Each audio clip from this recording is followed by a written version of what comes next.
আসসালামু আলাইকুম, সবাই কেমন আছো? আশা করি আল্লাহর রহমতে সম্মতে সবাই ভালো আছো এবং সুস্থ আছো। আমরা বোর্ড কোয়েশ্চেন সলভ করার ধারাবাহিকতা এবার যশোর বোর্ড 2023 সালের সরলরেখা অধ্যায়ের আমরা এই কোয়েশ্চেনটা সলভ দেখবো। বোর্ড কোয়েশ্চেন সলভ করার পূর্বে তোমাদের যে কাজটা করবা সেটা হচ্ছে অবশ্যই যে আমাদের এই অধ্যায়ের যতগুলো কনসেপ্ট আছে সেগুলো সম্পর্কে একটা সুন্দর ধারণা নিবা, তাহলে কিন্তু আমাদের বোর্ড কোয়েশ্চেনগুলো সলভ করতে সহজ হবে। অন্যথায় তোমরা বুঝবে না, কারণ এক জায়গায় অনেকগুলো কন্ডিশন একই প্রশ্নের ইউজ করা হয়, তো তাহলে সেই হিসাবে আমাদের সকল কনসেপ্টগুলো যখন আমরা ক্লিয়ার থাকবে তখন আমরা প্রশ্নটা ধরতে সুবিধা হবে। তাহলে আসো আমরা কোয়েশ্চেনটা দেখে যাই। সেখানে আমাদের কনং কোয়েশ্চেনে কি বলছে যে এবি সরলরেখার মধ্যবর্তী সমদ্বিখণ্ড এবি সরলরেখার মধ্যবর্তী খণ্ডিতাংশে, তাহলে মধ্যবর্তী খণ্ডিতাংশ কোনটা এটাও আমাকে বুঝতে হবে। এবার ত্রিকণ্ডক বিন্দুর স্থানাঙ্ক নির্ণয় করতে বলছে, খণ্ডিতাংশের ত্রিকণ্ডক বিন্দুর স্থানাঙ্ক আমাকে নির্ণয় করতে হবে। তাহলে দুটো আমরা চিত্রটা একটু আঁকি, তাহলে আমরা কি বুঝবো। ধরো আমি চিত্রটা দুটো আঁকি এখানে, যে এই হচ্ছে আমাদের চিত্রটা দেওয়া আছে আমাদেরকে, তো এই হচ্ছে চিত্রটা, এই হচ্ছে আমাদের রেখাটা ভেবে গেছে, ঠিক আছে না? হ্যাঁ, তাহলে এই বিন্দুটার নাম দিয়েছে ওনারা এ, যেটার নাম হচ্ছিল কত 5,0, আর এই বিন্দুর নাম দিয়েছে ওনারা বি, যেটাকে নাম হচ্ছিল 0,7। ক্লিয়ার? এই হচ্ছে আমাদের চিত্রটা দেওয়া আছে। তাহলে এখানে মধ্যবর্তী খণ্ডিতাংশ বলতে আমরা কি বুঝবো? মধ্যবর্তী খণ্ডিতাংশ হচ্ছে দুইটা অক্ষের মাঝখানে যে অংশটুকু, সেই অংশের কথা বলা হয়েছে। তাহলে দুইটা অক্ষের মাঝখানে অংশটুকু কতটুকু? যদি আমরা এতটুকু অংশ এদিক থেকে বাদ দিই, তাহলে এই অংশটা, তাহলে এই অংশটার ত্রিকণ্ডক বিন্দু স্থানাঙ্ক হচ্ছে তোমার সমত্রিকণ্ডক বিন্দু স্থানাঙ্ক নির্ণয় করতে হবে। তাহলে সমত্রিকণ্ডক বলতে আমরা কি বুঝি? যে একটা রেখাংশকে সমান 3 ভাগে ভাগ করা। তাহলে একটা রেখাংশকে সমান 3 ভাগে ভাগ করতে হলে মনে করি একটা রেখাংশ, এটা সমান 3 ভাগে আমি ভাগ করব, তাহলে অবশ্যই 2 জায়গায় কাটতে হবে। তাহলে 2 জায়গায় কাটার পর এখানে যে অংশটুকু আসবে, এই অংশটুকু এবং এই অংশটুকু কি হবে? সমান হবে, ঠিক আছে? তাহলে এই জায়গায় আমরা দুইটা সমদ্বিখণ্ডক বিন্দু নিচ্ছি, সেটা হচ্ছে ধরো একটা আনুমানিক এই জায়গায় আর একটা হচ্ছে এই জায়গায়, হ্যাঁ সমান হয়েছে। তাহলে এই বিন্দু স্থানাঙ্ক নাম দিলাম পি, এই বিন্দু স্থানাঙ্ক দিলাম কিউ, ঠিক আছে? এবং পি এবং কিউ এর স্থানাঙ্ক আমাদেরকে কি করতে হবে? নির্ণয় করতে হবে। তাহলে পি কিউ এর স্থানাঙ্কটা আমরা কিভাবে নির্ণয় করব? আশা করি সেটা তোমরা জানো, সেটা হচ্ছে আমাদের সরলরেখা অধ্যায়ে আছে, সেটা হচ্ছে অন্তর্বিভক্তিকরণ সূত্রের মাধ্যমে। এখন অন্তর্বিভক্তিকরণ সূত্রের প্রয়োগ করতে হলে আমাকে দুইটা জিনিস প্রয়োজন হয়। দুইটা জিনিস কি?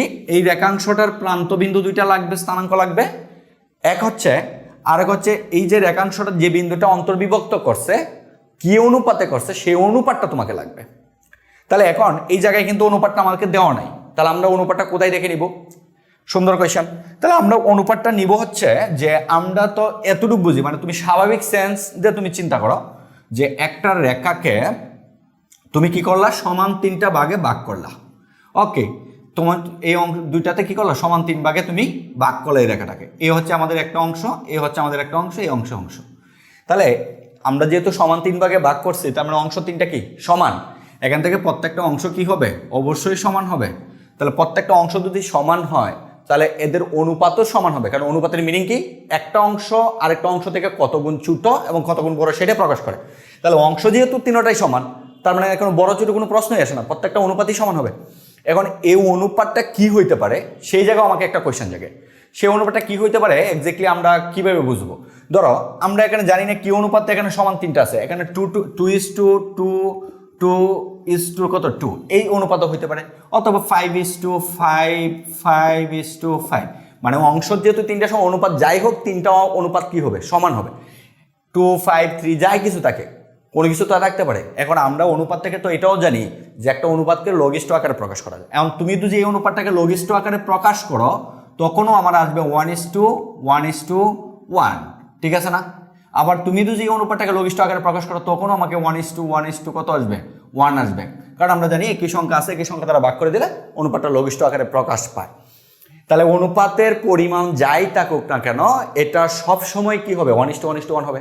তাহলে মূল বলতে পারি এটা হচ্ছে আমাদের একটা মৌলিক কি অনুপাত। কখন? যখন আমাকে এটা সমদ্বিখণ্ডক বিন্দুর অনুপাত হিসেবে আমরা বিবেচনা করতেছি তখন। তাহলে আমরা অনুপাত পেয়ে গেলাম যে 1:1 অনুপাতে কি করে? দুইটা বিন্দু এই রেখাংশটাকে কি করে? সমান 3 ভাগে ভাগ করে।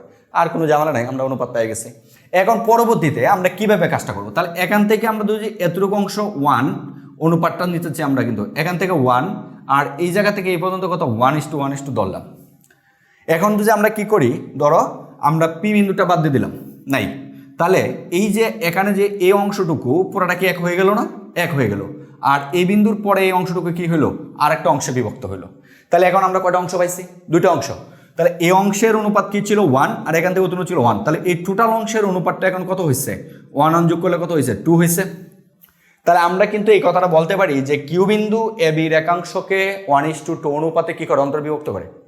এখানে আরেকটা বিষয় তোমরা খুবই সতর্ক থাকবা, তুমি পতন বিন্দু কোনটা নিচ্ছ এই বিষয়টা কিন্তু খুবই লক্ষণীয়। ঠিক আছে, প্রথম বিন্দু তোমরা কোনটা নিচ্ছ এই বিষয়টা ভালোভাবে লক্ষ্য করতে হবে। আমি যদি প্রথম বিন্দু এ কে ধরি আর বি কে যদি আমি দ্বিতীয় বিন্দু ধরি, তখন আমরা বলবো এ বি রেখাংশকে, মনে করো আমরা এইভাবে বলতে পারি যে এ বি কে কত কিউ বিন্দু কত অনুপাতে, ধরো 1:2 অনুপাতে অন্তর্বিভক্ত করে। তুমি যদি কোনোভাবে এটা বললে ফেলাও যে এ বি রেখাকে, ঠিক আছে, কিউ বিন্দু 2:1 অনুপাতে বিভক্ত করে, তাহলে কিন্তু ভুল বললে পারলা। তুমি কিন্তু এইটা বলতে পারো যে বি বিন্দু বি এ কে কিউ বিন্দু 2:1 অনুপাতে অন্তর্বিভক্ত করে, তখন তুমি স্থানাঙ্ক একই পাবা। ঠিক আছে, এখন এই বিষয়টা আমরা কিভাবে লক্ষ্য রাখবো, কারণ তুমি স্বাভাবিক সেন্সে তুমি চিন্তা করবা, দেখো এখান থেকে যদি এই অংশটা কি হয় বড়, তাহলে এর অনুপাতটাও কি হবে বড় হবে। আবার এখান থেকে এই অনুপাতটা অংশটা ছোটো, তাহলে এর অনুপাতটা কি হবে ছোট হবে। তাহলে আমরা যে দিক থেকে বলি, আমরা প্রথম বিন্দু এটা ধরলে, তাহলে এই অংশ যেহেতু ছোটো, তাহলে প্রথম অনুপাত এটা। এখন যদি তুমি প্রথম অনুপাতের জায়গায় দ্বিতীয় অনুপাত লিখে ফেলো, তাহলে কি হবে, দ্বিতীয় অংশের অনুপাত লিখে ফেলো, তাহলে তো ভুল হবেই, এটাই স্বাভাবিক। ঠিক আছে, তাহলে এই বিষয়টাতে প্রথম বিন্দু কোনটা, তাহলে বিভক্তকারী বিন্দু থেকে প্রথম বিন্দুর দূরত্বর যে অংশ, বিভক্তকারী বিন্দুর থেকে দ্বিতীয় বিন্দুর যে দূরত্বের অংশ, এই বিষয়টা লক্ষ্য রাখবা, যে অংশটা বড় হবে অনুপাতটা তার দিকে হবে, মানে তার অনুপাতটা বড় হবে। আর অবশ্যই আমরা তার যদি প্রথম বিন্দু এটাকে বলি, তাহলে তার অনুপাত রাখতে হবে প্রথমে। আর যদি আমরা এটাকে দ্বিতীয় বিন্দু বলি, তাহলে তার অনুপাত কি রাখতে হবে দ্বিতীয় অবস্থানে। এই জায়গাটা একটু ভালো করে সতর্ক থাকবো। ঠিক আছে, তাহলে আমাদের মোটামুটি কাজ ওকে। আমরা এখন খালি জাস্ট একটু ভাষাগত দিয়ে খালি অঙ্কটা সলভ করবো। সেটা হচ্ছে যে আমরা বলবো এ বি রেখাংশকে কিউ বিন্দু কি করে 1:2 অনুপাতে অন্তর্বিভক্ত করে। আপাতত আমরা কিউ বিন্দু স্থানাঙ্ক বের করতেছি। তাহলে আমাকে লিখি কনং কোয়েশনে দুইটা বিন্দু তোমাকে দেওয়া আছে। এ বিন্দুর স্থানাঙ্ক হচ্ছিল 50 আর বি বিন্দুর স্থানাঙ্ক হচ্ছে কত 07। ঠিক আছে, ওকে। তাহলে এখন আমরা কি লিখবো, আমরা ধরে নেই পি এবং কিউ বিন্দু স্থানাঙ্ক ধরে নিই, যেহেতু আমরা এই বিন্দুটা কি দিয়েছিলাম পি বিন্দু দিয়েছিলাম না। হ্যাঁ, তাহলে আমরা পি এবং কিউ বিন্দুটা তো ধরে নিই, যে দড়ি পি বিন্দুর স্থানাঙ্ক হচ্ছিল x1 কমা হচ্ছিল y1, আর কিউ বিন্দু স্থানাঙ্ক আমরা ধরে নিচ্ছি x2 কমা হচ্ছিল y2। ওকে, তাহলে আমরা এখন লিখবো যে কিউ বিন্দুটা আগে বের করতেছি। কিউ বিন্দু এ বি রেখাংশকে ঠিক আছে, এ বি রেখাংশকে কি করে 1:2 অনুপাতে অন্তর্বিভক্ত করে, 1:2 অনুপাতে অন্তর্বিভক্ত করে। ওকে, আমরা এটা লিখলাম। তাহলে এখন আমরা কি জানি যে বিভক্তকারী বিন্দুর বোঝ, বিভক্তকারী কিউ বিন্দু, তাহলে কিউ বিন্দু কোনটা এটা, তাহলে বিভক্তকারী বিন্দুর বোঝ x2, এটা ইকুয়াল টু হবে হচ্ছে নিচে হবে হলো অনুপাত দুইটার যোগফল, মানে হচ্ছে 1+2, পরে এখানে আসবে 1 প্রথম অনুপাত, পরে হচ্ছে দ্বিতীয় অনুপাত। তাহলে প্রথম অনুপাতের সাথে আসবে দ্বিতীয় বিন্দুর বোঝ, মানে হচ্ছে হলো কত ইন্টু 0, আর দ্বিতীয় অনুপাতের সাথে আসবে প্রথম বিন্দুর বোঝ, মানে ইন্টু কত 5। ঠিক আছে, যেটাকে আমরা লিখতে পারি কত 10/3। ঠিক আছে, 10/3 লিখতে পারি। ওকে, এরপরে হচ্ছে আমরা দ্বিতীয় বিভক্তকারী বিন্দুর কোটি y2 ইকুয়াল টু লিখবো হচ্ছে 1+2 অনুপাতের যোগফল, প্রথম অনুপাত প্লাস হচ্ছে দ্বিতীয় অনুপাত। তাহলে প্রথম অনুপাতের সাথে আসবে দ্বিতীয় বিন্দুর কোটি, মানে হচ্ছে ইন্টু 7, আর এখানে আসবে প্রথম বিন্দুর কোটি, মানে হচ্ছে 0। তার মানে এখান থেকে আমরা যেটা পাইলাম সেটা হচ্ছে 7/3। তাহলে সুতরাং নির্ণয়ে আমরা কিউ বিন্দুর স্থানাঙ্ক পাইলাম হচ্ছে কত, কিউ বিন্দুর স্থানাঙ্ক হচ্ছে 10/3 কমা হচ্ছে কত 7/3। ওকে, তাহলে এই হচ্ছে আমাদের একটা আনসার। এখন আমরা পি বিন্দুর স্থানাঙ্ক নির্ণয় করবো। পি বিন্দুর স্থানাঙ্কটা আমরা দুইটা উপায় নির্ণয় করতে পারি। একটা উপায় হচ্ছিল, এখন আমরা লিখতে পারি, যেহেতু এখন আমরা এই বিন্দুটা ধরো নাই, তাহলে 2টা অংশটা থাকবে না, প্রত্যেকটা অংশ যেহেতু সমান, তাহলে এই অংশটা কি বড়, তাহলে এটা হবে 2, আর এখান থেকে অতটুকু হবে কত 1। তাহলে আমরা লিখতে পারি এ বি রেখাংশকে পি বিন্দু 2:1 অনুপাতে বিভক্ত করে। ঠিক আছে না? আরেকটা কথা বলতে পারি, দেখো যেহেতু আমার এখান থেকে এই অংশ আর এখান থেকে এই অংশ কি সমান, তাহলে পি বিন্দুটা এটা যেহেতু কিউ বিন্দু হয়, তাহলে বি এবং কিউ এতটুকু অংশের মধ্যবিন্দু না এটা, তাহলে কিন্তু এখানে আমরা মধ্যবিন্দু সূত্র দ্বারাও কাজটা করতে পারি, তাতে কোনো প্রবলেম নেই। তাহলে আমরা মধ্যবিন্দু দিয়ে কাজটা করি, ঝামেলা নাই। তাহলে আমরা বলতে পারি পি বিন্দু পি বিন্দু স্থানাঙ্ক ধরছিলাম x1, y1। পি বিন্দু আমরা লিখব কাকে, বি এবং কিউ এর মধ্যবিন্দু। মধ্যবিন্দু। তাহলে এত মধ্যবিন্দু হয়, তাহলে মধ্যবিন্দুর বোঝ x1 ইজিক্যাল টু হচ্ছে হলো নিচে হবে 2, উপরে হচ্ছে হলো প্রান্তবিন্দুর বোঝদ্বয়ের যোগফল। তাহলে আমরা 7 কিউ বিন্দু স্থানাঙ্ক কত পাইছি 10/3 কমা হচ্ছে হলো 7/3, তার মানে হচ্ছে হলো 0 প্লাস কত 10/3, যেখান থেকে আমরা পাই হচ্ছে হলো 10/6 ইকুয়াল টু হচ্ছে হলো 5/3।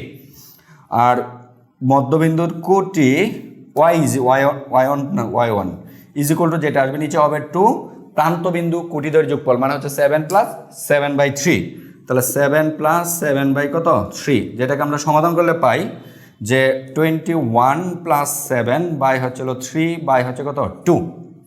এরপরে এখান থেকে যেটা আসে কত 7 মানে হচ্ছে হলো 28 উপরে, আর নিচে হচ্ছে 6 থাকে, যেটাকে আমরা 14 বাই কত 3 বলতে পারি। তাহলে এই হচ্ছে আমাদের পি বিন্দু স্থানাঙ্ক। তাহলে সুতরাং নির্ণয় পি বিন্দু স্থানাঙ্ক, নির্ণয় পি বিন্দুর স্থানাঙ্ক আমরা কত বলতে পারি 5/3 কমা হচ্ছে 14/3। এ হচ্ছে আমাদের আরেকটা আনসার। তাহলে এই ছিল আমাদের বিভক্তকারী বিন্দুর স্থানাঙ্ক, মানে সমদ্বিখণ্ডক বিন্দু বা ত্রিখণ্ডক বিন্দুর স্থানাঙ্ক নির্ণয় করার কৌশলটা। ওকে, তার মানে পরবর্তীতে আমরা যে কোয়েশ্চেনটাতে যাব সেখানে কি বলছে একটু ভালো করে লক্ষ্য করো, যে আমাকে বলছে 7-9 বিন্দুগামী, মানে এই বিন্দুটা দিয়ে যাবে এবং এবি রেখার সাথে 45 ডিগ্রি কোণ উৎপন্ন করবে। এবি রেখার সাথে কত ডিগ্রি কোণ উৎপন্ন করবে 45 ডিগ্রি কোণ উৎপন্ন করবে। এরূপ সরলরেখার সমীকরণ নির্ণয় করতে বলা হয়েছে। ঠিক আছে, তাহলে আমরা চিত্রটা আঁকি, চিত্রটা আঁকলে আমরা আরও ক্লিয়ার বুঝবো। তাহলে ক নম্বর কোয়েশ্চেনে আসো, দেখো খাতায় ক নম্বর কোয়েশ্চেন। ওকে, তাহলে চিত্রটা হচ্ছে এরকম, যে আমাকে চিত্রটা দেওয়া হচ্ছিল এটা, এই হচ্ছিল আমাদের রেখাটা, যেটা এ বিন্দুর স্থানাঙ্ক আমাকে দেওয়া হচ্ছিল 5,0 আর বি বিন্দুর স্থানাঙ্ক আমাকে দেওয়া হচ্ছিল 0,7। ঠিক আছে, এখন অপর একটা বিন্দু হচ্ছিল 7-9, তাহলে 7-9 বিন্দুটা অবশ্যই এদিকে যাবে, 9 এদিকে কোথাও হবে আর কি। ধরে নিচ্ছি এটা হচ্ছে আমার, ধরো এটা নাম দিলাম আমরা আর বিন্দু, আর বিন্দুটা হচ্ছে কত 7,9। এখন আমাকে এমন একটা রেখা তৈরি করতে হবে যে রেখাটা এত বিন্দু দিয়ে যাবে এবং এই রেখার সাথে কি করবে 45 ডিগ্রি কোণ উৎপন্ন করবে। তাহলে রেখাটা কীরকম হইতে পারে যদি আমরা আনুমানিক আঁকি, তাহলে বিষয়টা এরকম হইতে পারে, ধরো একটা রেখা এদিক থেকে এদিকে যাইতে পারে, যে অ্যাঙ্গেলটা হচ্ছে কত 45 ডিগ্রি। ঠিক আছে, আবার এদিক থেকে কি সে এদিকে যাইতে পারে, এই অ্যাঙ্গেলটা কত হয়েছে 45 ডিগ্রি। তাহলে আমার দুইটা রেখাই কিন্তু এই বিন্দুগামী হয়েছে এবং এই রেখার সাথে কি করছে 45 ডিগ্রি কোণ উৎপন্ন করছে। তাহলে আমার এই দুইটা সরলরেখার সমীকরণ নির্ণয় করতে হবে। এই বিষয়ে আমরা অলরেডি গত একটা কোনো কোয়েশ্চেনে আমরা আলোচনা করছি কেন দুইটা রেখা উৎপন্ন হয়। ঠিক আছে, তো তোমরা অবশ্যই কোয়েশ্চেনটা দেখে আসছো এবং দেখে রাখলে অবশ্যই দেখে নিবা। ঠিক আছে, তাহলে আমরা এই জায়গায় 45 ডিগ্রি এটা আমাদের চিন্তা করা দরকার না, আমরা যে কোনো একটা রেখা নিয়ে চিন্তা করবো, অটোমেটিকলি আমাদের দুইটা রেখা চলে আসবে। ধরো আমরা এই রেখাটা নিয়ে চিন্তা করতেছি, তাহলে আমাকে এখন এই রেখার উপর একটা বিন্দু আমাকে দেওয়া আছে, যে বিন্দুটা হচ্ছে আর, আবার এই রেখার সাথে 45 ডিগ্রি কোণ উৎপন্ন করছে। তাহলে কোনো একটা রেখার সাথে নির্দিষ্ট কোণ উৎপন্ন করলে একটা সম্পর্ক আমরা জানি, সেটা হচ্ছে যে tan θ ইজ ইকুয়াল টু হচ্ছিল plus minus m1 minus m2 by হচ্ছে 1 প্লাস m1 কম ইন্টু m2। ঠিক আছে না, এই সম্পর্কটা কিন্তু আমরা জানি। তাহলে এই জায়গায় m1 m2 হচ্ছে দুইটা রেখার ডাল, তাহলে এই রেখার ডাল আমরা বের করতে পারবো। আবার এই রেখার ডাল যদি আমরা বের করি, কারণ এই রেখার দুইটা বিন্দু আমাকে দেওয়া আছে, তাহলে আমরা এই ডালটা বের করতে পারবো। আর এই রেখার ডাল বের করলে আর এই রেখার ডাল তো জানি না, তাহলে এই রেখার ডালটাই কিন্তু আমরা প্রয়োজন। যদি এই রেখার ডালটা আমরা কোনোভাবে জানি, এই রেখার ডালটা যদি আমরা জানি, তাহলে এত ডাল বিশিষ্ট এবং এত বিন্দুগামী সরলরেখা সমীকরণ নির্ণয় করে বলবো, কোনো ঝামেলা। তাহলে ডাল নির্ণয় করার জন্যই আমাকে এই কন্ডিশনটা ইউজ করতে হবে। তাহলে এই রেখার ডাল যদি জানি আর মধ্যবর্তী অ্যাঙ্গেল তো দেওয়াই আছে, তাহলে আমরা অপর রেখাটার ডালটা ধরে আমরা কি করতে পারবো, ডালটা পেয়ে যাবো। তাহলে আমরা এইভাবে কাজটা করি। তাহলে এখন প্রথমে আমাকে যে কাজটা করতে হবে, এবি রেখার কি বের করতে হবে, ডাল বের করতে হবে। ওকে, তাহলে কোন কোয়েশ্চেন আমরা দেখো যে এবি রেখার ডাল, এবি রেখার ডাল, এবি রেখার ডাল ইজ ইকুয়াল টু কত, এবি রেখার ডালটা হচ্ছে আমাদের যে এমন ধরলাম। ঠিক আছে, এমন ইজ ইকুয়াল টু, সেটা আমরা লিখবো হচ্ছে কত, কুটিদ্বয়ের পার্থক্য, উপরে কি হয় কুটিদ্বয়ের পার্থক্য। তাহলে এ বি, আমি কিন্তু এবি রেখার ডাল বের করতেছি, তাহলে এ কুটি হচ্ছে 7 - 0, 7 - 0, নিচে হচ্ছে ভুজদ্বয়ের পার্থক্য মানে হচ্ছে 0 - 5, 0 - 5 ইজ ইকুয়াল টু হচ্ছে 7/-5। ঠিক আছে, 7/-5। ওকে, এখন এই রেখার ডাল কত সেটা আমি জানি না, তাহলে আমরা ধরে নিচ্ছি যে কত, এই রেখার ডালটা হচ্ছে m2 ধরে নিলাম। ক্লিয়ার? এখন আমরা যদি এই সূত্রটা ইউজ করি, ঠিক আছে। আচ্ছা, আরেকটা কাজ করতে পারো, যে এবি রেখার ডাল বের করছো, তাহলে আমরা এত বিন্দুগামী মানে নির্দিষ্ট একটা ডাল ধরে নাও, আমরা যেটা লিখবো সেটা হচ্ছে যে আর কত 7-9 বিন্দুগামী এবং m2 ডাল বিশিষ্ট, m2টা আমরা ধরে নিচ্ছি, m2 ডাল বিশিষ্ট সরলরেখার সমীকরণ কত হবে, y-y1 যেটা আসে, যেটা হলো 9 = ডাল যেটা আসে m2 আমরা ধরে নিচ্ছি ইন্টু কত x-x1 মানে হচ্ছে 7। তাহলে এই হচ্ছে আমাদের 2 নং সমীকরণ। ঠিক আছে, তাহলে এই রেখার ডাল আর এই রেখার ডাল তো আমরা নির্ণয় করছি, তাহলে দুই রেখার মধ্যবর্তী কোণ কত 45 ডিগ্রি। ঠিক আছে না? তাহলে আমরা এখন যেটা লিখব সেটা হচ্ছে প্রশ্ন মতে আমরা যদি লিখি যে tan 45 ডিগ্রি = কত, দুইটা রেখার ডাল। কোন রেখার ডাল? এই রেখার ডাল। তাহলে এই রেখার ডালটা আমরা যেটা লিখতেছি সেটা হচ্ছে যে কত, এই রেখার ডালটা কত বের করেছি আমরা, -7/5। ও এখানে একটা প্লাস মাইনাস হবে, প্লাস মাইনাস হচ্ছে -7/5 মাইনাস কত, এই রেখার ডাল মানে হচ্ছে আমরা m2 ধরছি, তাহলে 1 মাইনাস হয়ে যাবে, কারণ প্লাস থাকলে এটা মাইনাস হয়ে যাবে সূত্র বসানো বলে, তাহলে হবে 7/5, ঠিক আছে, ইন্টু কত m2। ক্লিয়ার? এবং তো বুঝছো কিনা? এখানে দেখো সরলরেখার, এটা এবি সরলরেখা নির্ণয় করা আমার কোনো প্রয়োজনই নেই, কারণ এবি সরলরেখার এখানে কোনো কাজই নেই। সো আমাদের কষ্ট করে সরলরেখার সমীকরণ নির্ণয় করার প্রয়োজন নেই, আমরা খালি জাস্ট এর একটা ডালটা হলেই আমাদের কাজটা হচ্ছে। এখানে আমি শুধু ডালটাই নির্ণয় করছি, আর অপর এত বিন্দুগামী এমন একটা নির্দিষ্ট ডাল দেয়া আমরা কিছু একটা সমীকরণ নির্ণয় করছি। তাহলে দুই রেখার মধ্যবর্তী কোণে আমাকে 45 দেওয়া আছে, তাহলে আমি এটা সরাসরি লিখতে পারি, তাহলে আমরা সরাসরি লিখে দিলাম। এখান থেকে আমরা সমাধান করে m2 এর মান বের করব। ঠিক আছে, আর m2 এর মান যদি আমরা এখানে বসাই তাহলে আমাদের নির্ণয়ের সমীকরণ হয়ে গেল, কারণ ডালটা আমরা কি করছি, ধরে নিচ্ছি। তাহলে এর মানটা নির্ণয় করতে পারলে আমাদের মূল কাজ শেষ। তাহলে এই জায়গায় যদি আমরা সমাধান করি তাহলে এর মান আসতে হচ্ছে 1 = হচ্ছে প্লাস মাইনাস, এখান থেকে যেটা আসবে উপরে থাকবে হচ্ছে হলো -7 মাইনাস হচ্ছে 5m2, লসাগু করলে নিচে হচ্ছে হলো কত 5, আর এখানে লসাগু করলে যেটা আসে 5 - 7m2, নিচে হচ্ছে কত 5। ঠিক আছে, তাহলে সমান সমান প্লাস মাইনাস, নিচের 5 এই 5 কি কাটাকাটি, উপরে থাকে হচ্ছে -7 মাইনাস কত 5m2। ঠিক আছে, এরপরে নিচে থাকে হচ্ছে 5, এরপরে থাকে কত -7 কত m2, এটা আমাদের থাকে। এখন আমি যদি আর গুণ দেই তাহলে আমরা যেটা পাবো সেটা হচ্ছে 5 - 7m2 = হচ্ছে প্লাস মাইনাস -7 মাইনাস কত 5m2, এটা পাইলাম। এখন যদি আমরা প্লাস নিয়ে কাজ করি, আমরা পজিটিভ নিয়ে যদি কাজ করি তাহলে আমরা যেটা পাবো সেটা হচ্ছে পজিটিভ করলে 5 - 7m2 = হচ্ছিল -7 মাইনাস 5m2, কারণ পজিটিভ নিলে মাইনাসের কোনো ভ্যালু নেই। ওকে, m2 গুলো এক পাশ করা, সংখ্যাগুলো এক পাশ করা, তাহলে 5 + 7 -7 কে পাশে নিয়ে পড়লাম -5m2, আর এটাকে আমি এই পাশে নিলাম, তাহলে +7m2 হয়ে গেল। তাহলে মূলত এখানে তাকে হচ্ছিল কত, 5 আর 7 কত 12। ঠিক আছে, 5 আর 7 হচ্ছে 12, আর ইকুয়াল টু এই পাশে তাকে হচ্ছিল কত 2m2। ঠিক আছে না? তার মানে বা আমরা যেটা পাইলাম সেটা হচ্ছে m2 = কত, m2 = পাইলাম হচ্ছে 2 দিয়ে যদি 12 ভাগ করি 6, তাহলে এই হচ্ছে আমাদের একটা m2 মান। ঠিক আছে, m2 মান আমরা একটা পাই গেলাম। তাহলে m2 মান আমাদের আরেকটা লাগবে, তাহলে এখানে লিখো, মুছে দিলাম তো, এখানে ছিল হচ্ছে কত জানি, এখানে ছিল হচ্ছে 5 - 7m2, এটা ছিল। ওকে, তাহলে এখন যদি আমরা নেগেটিভটা নিয়ে কাজ করি তাহলে আমরা যেটা পাবো, নেগেটিভ নিয়ে কাজ করলে যেটা পাবো 5 - 7m2 = হচ্ছে মাইনাস, এই মাইনাস দিয়ে এটার গুণ হবে, তাহলে প্লাস হয়ে যাবে, প্লাস হচ্ছে 7 প্লাস হচ্ছে 5m2। ঠিক আছে, তাহলে এখন আমরা সংখ্যাগুলো 5 - 7 = হচ্ছে 5m2 প্লাস হচ্ছে কত 7m2, আমরা এটা পাইলাম। তাহলে এই জায়গায় আমরা যেটা পাচ্ছি -2, এ পাশে যেটা পাচ্ছি সেটা হচ্ছে কত হয় 12 নাকি 12m2। ঠিক আছে, তাহলে এই জায়গায় আমরা যেটা লিখতে পারি সেটা হচ্ছে এই পাশে আসো, বা আমরা m2 = 1/6 পাই, -1/6 = হচ্ছিল m2। এ হচ্ছে আমাদের m2 আরেকটা মান। এই যে আমরা বলছিলাম যখন m2 মান আমি এখানে একটা বসাবো তখন একটা সমীকরণ হবে, m2 মান যখন এখানে বসাবো তখন আরেকটা সমীকরণ হবে। তাহলে আমরা বলছিলাম সেম কন্ডিশনে দুইটা সমীকরণ হয়, এই হচ্ছে আমাদের আরেকটা সমীকরণ, এই হচ্ছে আমাদের দুইটা সমীকরণ। তাহলে এখন আমরা যে কাজটা করব সেই কাজটা হচ্ছে আমরা m2 মানগুলো এই সমীকরণে বসাই, ঠিক আছে? তাহলে m2 মানগুলো যদি আমরা এই সমীকরণে বসাই তাহলে আমরা কি পাই একটু দেখো, যে আমরা এখন লিখবো যদি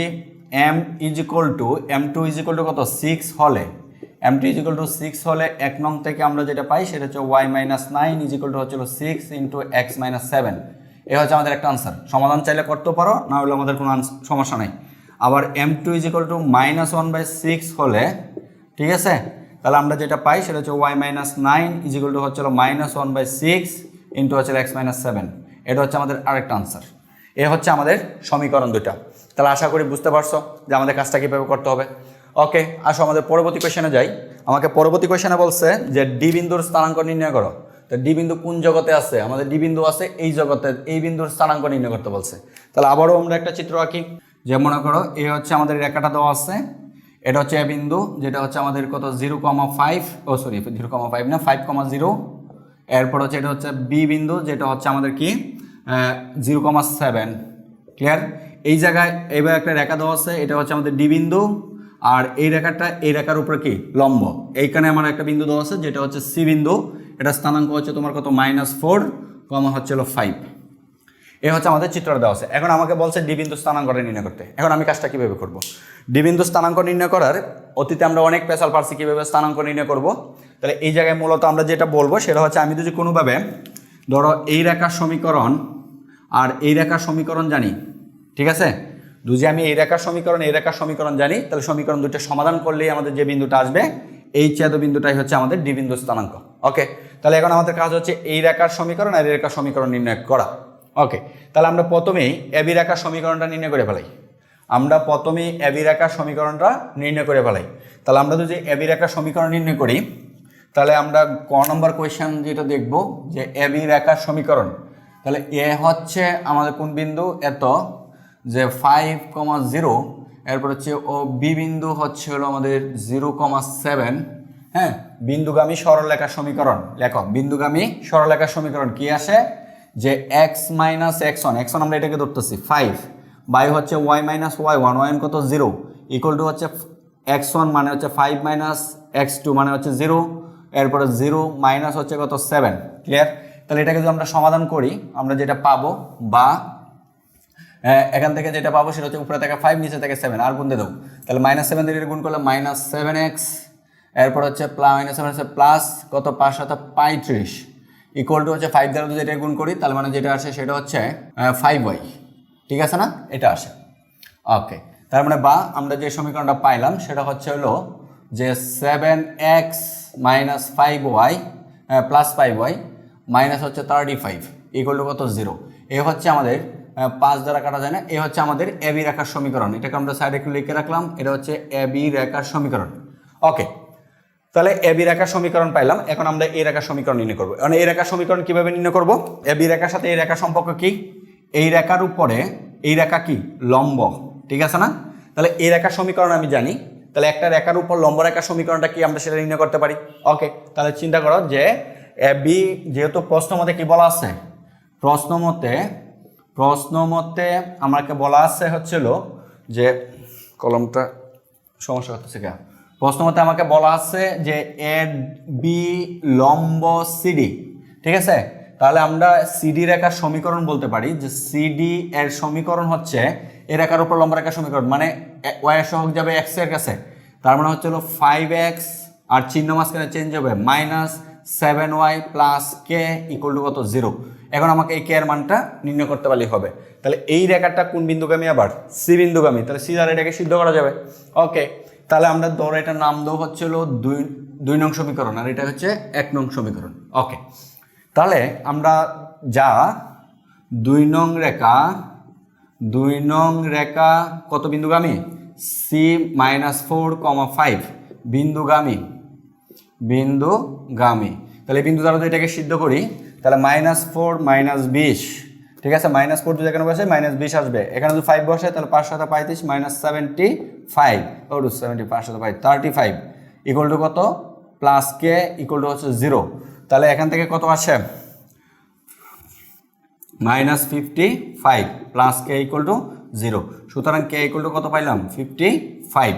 ওকে, তাহলে কে এর মান নিয়ে আমরা 2 নঙ্গে বসাই দিব। তাহলে কে এর মান যদি 2 নঙ্গে বসাই তাহলে 2 নং থেকে যেটা পাবো সেটা হচ্ছে কত 5x - 7y এরপরে প্লাস কত 55 ইকুয়াল টু হচ্ছে 0, যা আমাদের কার সমীকরণ? এটা হচ্ছে আমাদের সিডি রেখার সমীকরণ। বুঝতে পারছো? সিডি রেখার সমীকরণ। তাহলে এটাকে আমরা 3 নং সমীকরণ দিয়ে দিলাম। ঠিক আছে, তাহলে আমরা এখন কি কাজটা কি ছিল? আমরা বলছিলাম যে এই দুইটা রেখা সমাধান করব। আচ্ছা, সমাধান করার প্রসেস আমরা গত ক্লাসে বলছিলাম যে বর্জগুণন, অপনয়ন, প্রতিস্থাপন তিনটা থেকে যে কোনো একটা। তাহলে এই জায়গায় আমরা গত একটা লেকচারে অপনয়ন পদ্ধতিতে সমাধান দেখছি, আজকে আমরা অন্য পদ্ধতিতে সমাধান দেখবো। সেটা হচ্ছে আমরা বর্জগুণন পদ্ধতিতে সমাধানটা দেখবো। তাহলে বর্জগুণন পদ্ধতিতে সমাধানটা যদি আমরা দেখতে চাই তাহলে আমরা এখন লিখবো, এখানে নিচে যেটা লিখবো যে লেখো যে 2 নং কত 1 নং 1 ও 3, ঠিক আছে, বর্জগুণন পদ্ধতিতে সমাধান করি। তাহলে বর্জগুণন পদ্ধতিতে সমাধানটা কিভাবে করব সেটা আমরা একটু দেখি। তাহলে এগুলো মুছে দিলাম কারণ এগুলো প্রয়োজন নাই আর। আচ্ছা, সিডি রেখাটা আমাদের প্রয়োজন আছে। বর্জগুণন পদ্ধতির হচ্ছে 2টা সমীকরণ নিলাম। ঠিক আছে, তোমাদের 2টা সমীকরণ কিন্তু লেখার প্রয়োজন নাই। কথা কি বুঝতে পারছো? তারপর আমি একসাথে লিখতেছি। ধরো আমরা যদি বর্জগুণনটা করি তাহলে আমরা 2টা সমীকরণ লিখি। একটা হচ্ছে 7x প্লাস হচ্ছে 5y মাইনাস হচ্ছে 35 ইকুয়াল টু হচ্ছে 0। আরেকটা সমীকরণ ছিল 5x - 7y 7y প্লাস কত 55 ইকুয়াল টু হচ্ছে 0। এখন এইটা দুইটা আমরা কিভাবে বর্জগুণন পদ্ধতিতে সমাধান করব? তার জন্য তুমি প্রথমে নিবা x, এরপর হচ্ছে y, এরপর হচ্ছে কত 1। ঠিক আছে, এটা নিয়ে রাখলাম। এবং এখন তুমি যখন কাজ করবা তখন x এর নিচে যে সহগগুলো গুণ হবে। তাহলে x পদটা ব্যতীত উপর থেকে প্রথম কাজটা উপর থেকে নিচ পর্যন্ত। প্রথম কাজটা কি? উপর থেকে কোন দিকে আসবো? নিচের দিকে আসবো। ঠিক আছে, এটা হচ্ছে প্রথম কাজ। আর দ্বিতীয় কাজ হচ্ছে নিচ থেকে কি যাব? উপরের দিকে যাব। এটা হচ্ছে আমাদের দ্বিতীয় কাজ। মনে থাকবে? তাহলে এই সহগ আর এটা যদি গুণ করি তাহলে আমরা যেটা পাবো সেটা হচ্ছে 5 × 5 = 25 5 আর হচ্ছে 5 × 5 = 25 মানে হচ্ছে 227। এরপর হচ্ছে সূত্রের মাইনাস। তাহলে এখানে -7, এটা যদি গুণ করো তাহলে আমরা যেটা পাবো 5 × 35 এর -7 আর এই সহগ গুণ, তাহলে মাইনাসে মাইনাসে প্লাস হয়ে যাবে। 7 দিয়ে যদি 35 গুণ করি 5 × 7 = 35 এর 5 সেগুলো আর হচ্ছে 3 24 মানে 245। এটা আমরা পাইলাম। ওকে, যখন আমরা ওয়াই নিব তখন আমাদের কাজটা কি করবে একটু ভালো করে লক্ষ্য করো। যখন আমরা ওয়াই নিব তখন যে কাজটা হবে, তখন ওয়াইয়ের সহগটা বাদ যাবে। তখন এখান থেকে নিচ থেকে উপরের দিকে যাব আর উপর প্রথম হচ্ছে নিচ থেকে উপরে। ঠিক আছে, পরে হচ্ছে উপর থেকে নিচে। মানে প্রথম হচ্ছে এইখান থেকে শুরু করবো, এটা হচ্ছে আমার প্রথম কাজ, এই জায়গায় শেষ করবো, এটা হচ্ছে ঠিক আছে। আর এটা হচ্ছে আমাদের দ্বিতীয় কাজ, এখান থেকে আমরা এইদিকে শেষ করবো, ওয়াইটা বাদ যাবে। তাহলে এখান 7 আর 55 যদি গুণ করি তাহলে কত হয়? সরি, আগে এটা গুণ করতে হবে 5 দ্বারা 35 গুণ করতে হবে। 5 দ্বারা যদি আমি 35কে গুণ করি তাহলে 5 × 5 = 25 এর 5। ঠিক আছে, হাতের আছে 2 3 × 5 = 15 আর হচ্ছে 2 মানে হচ্ছে 17। তাহলে 175। তাহলে চিহ্ন কি হবে? মাইনাস, কারণ হচ্ছে এখানে মাইনাস এখানে কি প্লাস। এরপর হচ্ছে সূত্রের মাইনাস। 7 দ্বারা 55 গুণ করব, তার মানে এখানে কত আসে? 5 × 7 = 35, 5 × 7 = 35 এর 5 হাতের আছে 3, 5 × 7 = 35 আর 3 হচ্ছে কত 35 আর 3 মানে হচ্ছে 38। তাহলে 385। ঠিক আছে, আর যখন আমরা ওয়াই নিব মানে ধ্রুবপদ নিব তখন আমাদের কি হবে? ধ্রুবপদটা বাদ যাবে। তখন আমাদের ঠিক উপর থেকে প্রথমে গুণ করতে হবে। তাহলে প্রথমে আমাদের কাজ কি? উপর থেকে নিচে। তাহলে এটা হচ্ছে প্রথম, দ্বিতীয় কাজ হচ্ছে নিচ থেকে উপরে, এটা হচ্ছে আমাদের দ্বিতীয় কাজ। তাহলে এটা বাদ দিয়ে 2 এর সহগ গুণ করি তাহলে মাইনাস কত 49, তাহলে -49। আর এখানে হবে সূত্রের মাইনাস কত গুণ করলে সহগ 25। কথাকে বুঝতে পারছো? সহগগুলো খালি গুণ করতে। এই হচ্ছে আমাদের ধ্রুবপদ। এখান থেকে আমাদের দুজি পরে দেখো x এর মান বের করার জন্য এ অনুপাত আর এই অনুপাত নিয়ে কাজ করো, তাহলে কিন্তু আমাদের x এর মানটা বের হয়ে যায়। তাহলে এখানে যদি আমরা প্রথম অনুপাত নিয়ে কাজ করি তাহলে x/, এখানে যেটা আসে সেটা হলো কত আসে 75 30, এখানে আসে 30 ইকুয়াল টু এখানে আসে 1/, কত 1/, আসলে 74, সরি -49 আর 25 তো হ্যাঁ 74 -74। তাহলে বা এখান থেকে আমরা যেটা পাই x ইকুয়াল টু কত? x ইকুয়াল টু হচ্ছে 30/-74 ইকুয়াল টু যেটা আসে 15/, কত 74। তার মানে হচ্ছে 35 -35 না 37। ঠিক আছে, এ হচ্ছে আমাদের x এর মান পাই গেলাম। এখন y এর মানটার জন্য কি করব? এই অনুপাত আর এটা ধ্রুবপদ দুটি নিয়ে যদি আমরা কাজ করি তাহলে কিন্তু আমরা y এর মানটা পাবো। তাহলে y/ নিচে কত আসে? -175 385, -175 385 যোগ করলে কত আসছিল? -560 ইজ ইকুয়াল টু -560। এখান থেকে তো পাইছি আমরা 1 কত -74, ঠিক আছে 74। তাহলে এখান থেকে যদি আমরা ওয়াই এর মানটা পাই তাহলে ওয়াই ইকুয়াল টু যেটা আসবে -560 বা হচ্ছে -74, এটা আমরা লিখতে পারি। কাটাকাটি করলে যেটা আসে, কাটাকাটি করলে কি আসে, তাহলে যেটা পাই সেটা হচ্ছে 280 বাই হচ্ছে কত 37, এই হচ্ছে আমাদের ওয়াই এর মান। তাহলে এই ডি বিন্দুর নির্ণয়ের ডি বিন্দুর স্থানাঙ্ক আমরা কত পাইলাম, বুঝ পাইলাম হচ্ছিল -15 বাই হচ্ছে 37, আর কুটি পাইলাম হচ্ছিল কত 280 বাই কত 37, এ হচ্ছে আমাদের ডি বিন্দুর স্থানাঙ্ক। আশা করি বুঝতে পারছো, ঠিক আছে। তাহলে আসো আমরা পরবর্তী কোয়েশ্চেনে যাই।